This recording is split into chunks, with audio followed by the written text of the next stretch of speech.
There's a woman named Caitlin Long who has been fighting with the U.S. government for years. For a long time, some might say.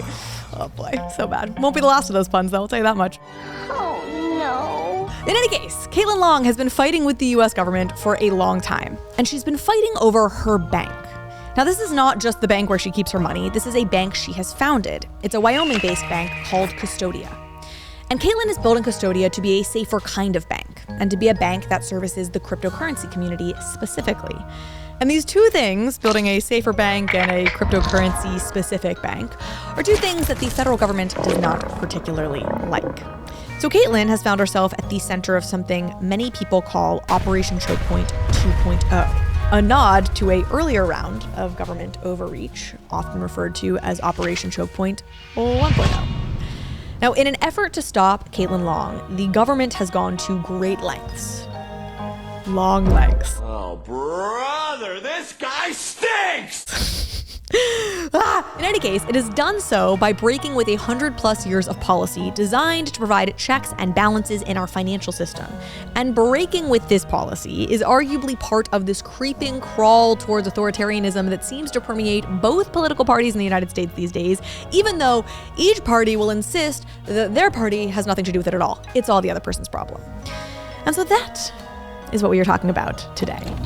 But man, oh man, did we end up, being in the middle of part of just the exposure of just how lawless some of these federal agencies have become.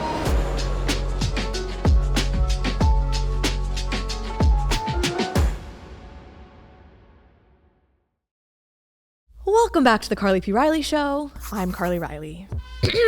All right, so Caitlin Long. Caitlin Long was born and raised in Wyoming, a state that is known for its cowboys, state parks, and Kanye West's ranch, I suppose. Now, this is actually relevant, the Kanye West ranch part, because Wyoming as a state has done a pretty good job of appealing itself to and attracting a certain kind of libertarian crowd, the kind of, let's call it free thinkers. I think Kanye West qualifies as a free thinker, to put it kindly. I said, And Caitlin very much falls into the free-thinking, economic free-thinking, rugged cowboy individualism category as well. Caitlin grew up in Wyoming in a Democratic household. Both sets of her grandparents were farmers, but she became more conservative in college. She also went to Harvard Law School, so she's smart. Or comes from money, but in this case, she's actually smart. And she then spent 20 years wrangling a different kind of bull, a different kind of cattle, on Wall Street. She was working for Morgan Stanley when the 2008 financial crisis hit, which is when she really dove into this economic, free-thinking kind of world. And in her telling, she had an awakening around the 2008 financial crisis, this realization, at least in her own mind, that the mainstream narrative about what led to the 2008 financial crisis wasn't the truth about what happened and why.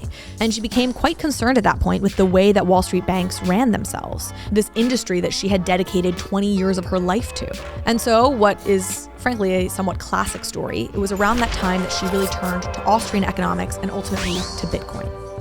Now, in interviews, I find Caitlin very reasonable, very likable. Her arguments for Custodia as a bank are that crypto needs banking partners so that investors and institutions have safe, regulated places to keep their cryptocurrency. And in building Custodia Bank, Caitlin worked very closely with politicians in Wyoming, who in turn were working pretty closely with the Federal Reserve and with federal regulators. Now, to hear Caitlin tell it, all of this was going well, and it looked like Caitlin was poised for Custodia to be a success. Wyoming had more than 100 meetings with the Fed getting this set up. There was a discovery evidence that there were no showstoppers for Custodia's application with the Fed in January 2021. It was all friendly and it was all swimmingly moving ahead, and then it got slowed down.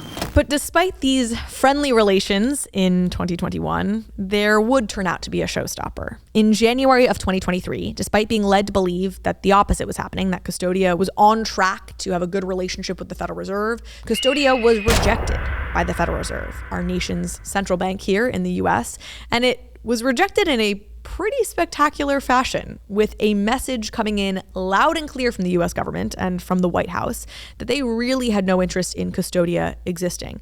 And frankly, that perhaps they had no interest in crypto banks existing. Because unbeknownst to Caitlin, at least in that moment, something else had been brewing in the background for quite some time. And she and Custodia were up against a lot more than they had bargained for. And it's FTX. It's a safe and easy way to get into crypto. I don't think so.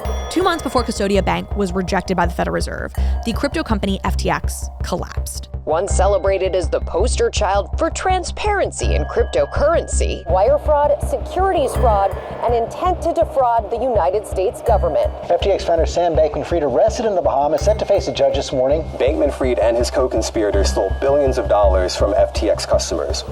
Now, this rocked American politicians and American regulators. I mean, on the politician side, the stunning fall of FTX, but I think more specifically its leader, Sam Bankman-Fried, really demonstrated that politicians were absolutely terrible judges of character and kept horrible friends. But more importantly, it really demonstrated that these American politicians aren't just whores. Yeah, we might party. How much? $15? $15 for both of us. Yo, each you $15. Available for purchase by rich donors. They're actually incredibly cheap whores. Only just a couple $1 million can get you whatever you want, apparently. $5 is all my mom allows me to spend. Okay, $10 each. What do we get for $10? Everything you want. So they had a lot of egg on their face that they now needed to react to. And on the regulator side, it was a similar story. I mean, they came across as feckless and inept, having failed to protect the American consumer from the largest corporate fraud since Madoff, while the SEC, one of the regulators, meanwhile, went around issuing meaningless fines to checks notes Kim Kardashian, notorious threat to the financial system, pretty women. In any case, this led to politicians and regulators doing what they always do in the face of embarrassment or public outcry, which is to overreact. I'm gonna kill myself! Wow. I'm going to kill myself, and it's your fault! It suddenly became paramount to the administration and the various agencies to look like they were now very much on top of this whole crypto situation. Now, of course, very few of them really understood the crypto situation, since most of them were born when money was still backed by gold, but they were trying. Regardless, they were trying. Now, the consequence of this is that the most staunchly anti-crypto advocates within the government suddenly became the most influential voices on the issue of crypto. This meant Elizabeth Warren, who for years had been railing against crypto, and Gary Gensler, who was the head of the SEC, who is the head of the SEC, and a couple of other allies in that contingency. They really became the driving force around crypto policy. And I use that term loosely because I think policy is a generous term for what we've seen in terms of the behaviors by the government in the wake of FTX. But in any case, those folks were really driving the ship. And I think you could actually argue that FTX was really the Pearl Harbor for Elizabeth Warren and Gary Gensler. It was really the perfect crisis off of which they were able to push their anti-crypto agenda. The implosion of crypto platform FTX revealed that one of the industry's major players was not much more than a handful of magic beans. And that isn't to say that there aren't plenty of legitimate reasons and ideas around ways to regulate crypto that would be incredibly beneficial. It just so happens that the way in which Elizabeth Warren and Gary Gensler and that cohort went about attacking crypto contained, for one thing, a deep irony, but more importantly, I would say dark historical precedents. 10 years ago saw the initiation of something that later became called Operation Choke Point. And the idea is that a series of government agencies mounted a campaign that heavily pressured banks to cut ties with businesses within certain legal but unfavorable industries. So payday lending, online gambling, gun manufacturers. Banks were basically pressured to stop working with any business that existed within this industry, leading those businesses to basically cease to exist because it's very hard to operate a business. It's impossible, in fact, to operate a business at any scale in the United States without a bank account. Now, all of this was done at the time under the guise that these agencies were trying to go after money laundering. And so they were pressuring banks to take action against businesses and industries where there was higher prevalence of money laundering. But the reality was that a lot of legal individual businesses got caught up in the crosshairs of all of this, and banks wouldn't work with them because they were being told essentially not to by agencies like the FDIC. Now, what this means is that the government was essentially extrajudicially going after legal businesses instead of doing the harder, more expensive work of either litigating, as in filing lawsuits against bad businesses or bad industries, or legislating against individual businesses or industries. They were doing this covert extrajudicial policy of killing companies using the banks as assassins. Now, this is something we do to foreign oligarchs who hold money in the United States and have committed horrible human rights violations. But turning that same mechanism on legal U.S. companies and legal U.S. industries is a troubling overreach of government power that anyone should be concerned by, because if it's allowed to stand, it could be wielded against anyone. If you think about abortion providers or religious organizations or any number of organizations that are highly politicized in our highly politicized world. People, calm down.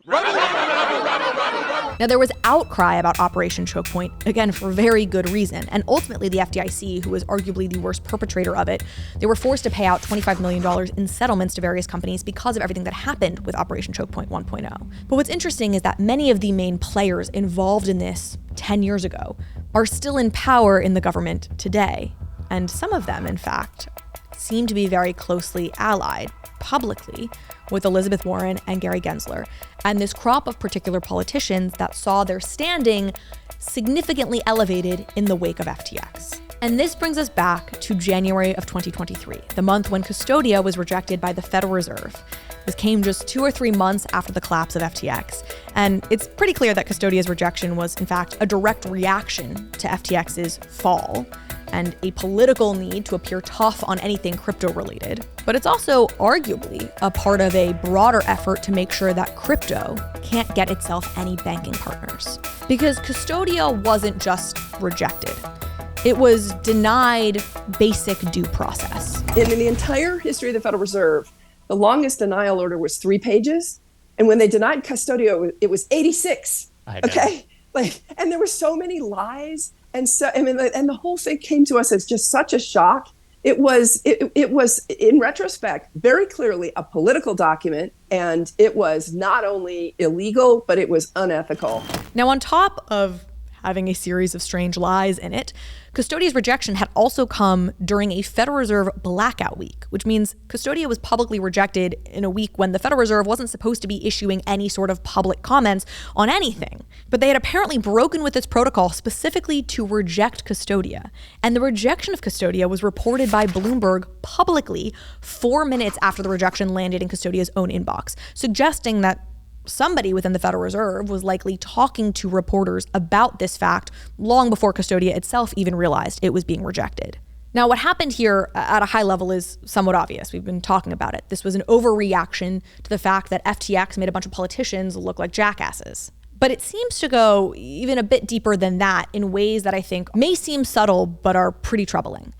On January 27th, which was the exact day that Custodia was rejected from the Federal Reserve, the White House released the administration's Roadmap to Mitigate Cryptocurrency's Risk.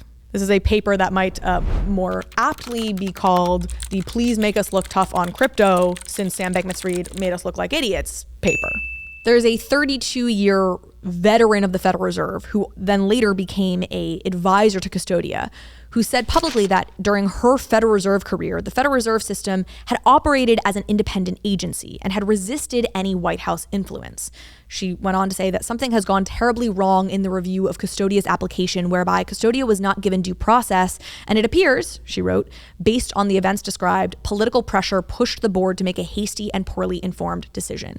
Now, look, I want to briefly comment here that it's entirely possible that Custodia should be or would be rejected by the Federal Reserve regardless of any of this extra pressure from the White House. There are certainly valid criticisms you might levy against Custodia and its business model, and the Federal Reserve, at least as of right now, has the right to reject any bank they want to solely at their discretion, though that's being challenged in courts essentially as we speak.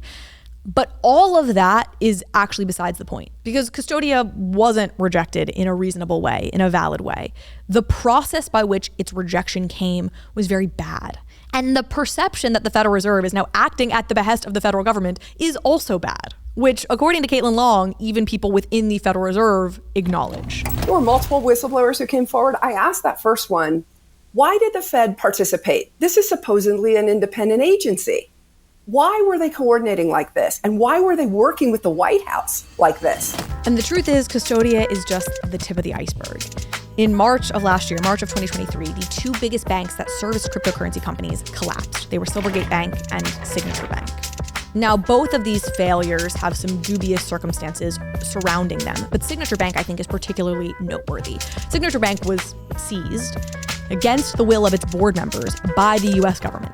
Now, one of the Signature Bank board members, a former Democratic congressman named Barney Frank, who, if you recognize that name, it's probably because he co-authored the very famous banking bill, to the degree that there's such a thing as a famous banking bill, which came out after the 2008 financial crisis, called the Dodd-Frank Act. So Barney Frank, intimately familiar with the process of legislating around banks, former Democratic congressman, now is on the board of this bank called Signature Bank, which worked with crypto companies. In fact, it had a big book of crypto business. And shortly after Signature Bank was seized by the US government, Barney Frank went public to say that the company should never have been taken by the US government, that it was experiencing issues like any number of other regional banks at the time, but that it was specifically targeted by the government in order to send a message to crypto companies.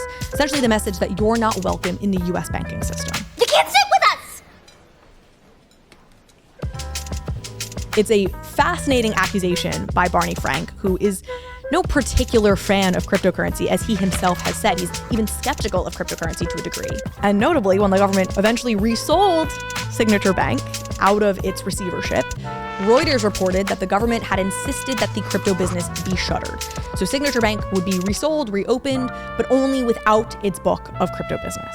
Now, this has all been done under the same pretense as Operation Choke Point 1.0. The talking points here are that it's about cracking down on money laundering. And don't get me wrong, there's absolutely money laundering that happens when it comes to crypto, just as there is when it comes to online gambling or payday lending. The point is, where do we draw the line between cracking down on illegal businesses doing illegal things and legal businesses operating within industries that are being painted with a broad brush? Now, the irony to all of this is that people like Elizabeth Warren and Gary Gensler, who are so staunchly opposed to crypto, who are driving this series of anti-crypto policy, again, for lack of a better term, policy is a generous term for this, is giving advantages to the big entrenched banks like Goldman Sachs and JP Morgan. And in fact, there have been specific rules recently put in place by the SEC, another government agency, that gives explicit advantages to big banks like Goldman Sachs and JP Morgan when it comes to holding cryptocurrencies. And I say this is ironic because politicians like Elizabeth Warren have gone to great lengths to paint themselves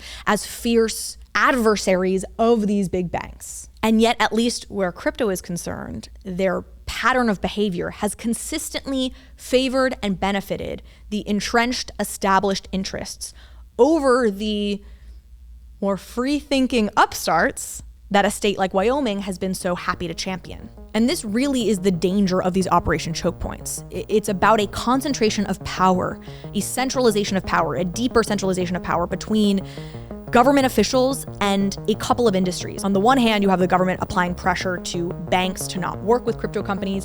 On the other hand, you therefore have them colluding with other kinds of banks in order to entrench those banks' existing powers. And this is frankly a two-front fight in which Caitlin Long has found herself enmeshed. Caitlin Long on one side, Elizabeth Warren on the other, ironically, two straight Midwestern women who have both opted for power lesbian haircuts. Fat broads and horse-faced lesbians. Duking it out for the future of the financial system of the most powerful nation on earth. Round 2. Fight.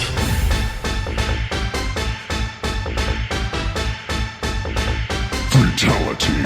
Now, Elizabeth Warren has clocked some early victories in this fight, but you even see within members of her own party, the Democratic Party, Elizabeth Warren's own party, that many members of the Democratic Party are moderating their stance on crypto, realizing that it's a losing political strategy to come after it so doggedly and in a way that is so, frankly, unreasonable, so irrational, so extrajudicious. On the other hand, you have continued to have government agencies and regulators attacking banks who work with crypto companies. Bottom line is that Caitlin has overcome long odds to be where she is today and for Custodia to even be where it is today. It is actually an operational bank within the state of Wyoming. It has a state charter to operate in Wyoming, but it's still fighting in the court system, actually, as we speak, to get the federal and national recognition that it desires. Time will tell how this all will play out in the long run.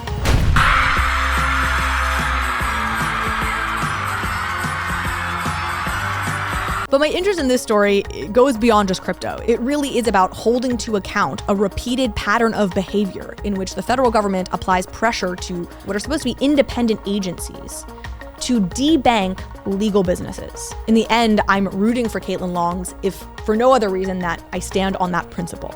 In any case, that is our episode for today. Thank you all for listening. And with that, I'll see you next time.